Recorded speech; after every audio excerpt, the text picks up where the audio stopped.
Welcome to my video response to the Dockterman article.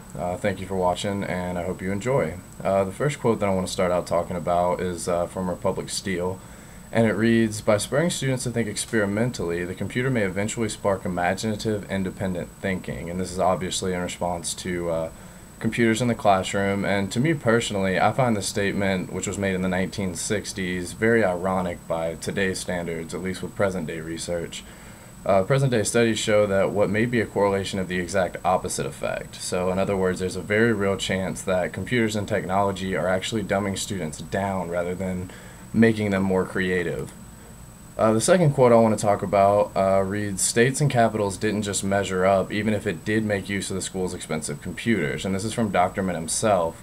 And it's very intriguing to me in that it ties closely with some of the things that we've discussed in class about the economics of technology and how monetarily straining it can be on school systems, not only to bring these devices into the classroom where they lay dormant 90% of the time, but for the funding of teachers. And like in Dockterman's case, for example, he actually had to lead his program when he had no prior experience with a computer other than his roommate owned one.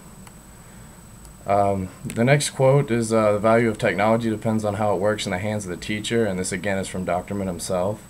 To me, this may be the moral of the entire class and maybe the truest quote in this short story. I like how he introduced the ideas of technology and how we see them today as must-haves like chalkboards or whiteboards today, projectors, etc.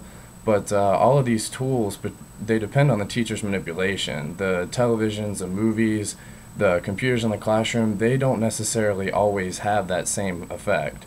At least coincidentally, these technologies such as televisions, movies, computers, they're struggling to find efficient use in the classroom, and it beckons a question of whether they don't have a place or the teachers just aren't trained to use them effectively.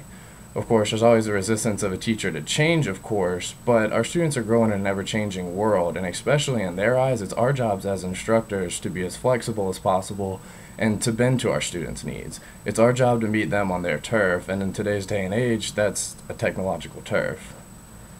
The summary, basically, technologies that flop in the classroom, in my opinion, are ones that teachers are either not trained to use efficiently, they resist to use, or ones that are just being used as independent teaching tools rather than in collaboration with the instructor's goals.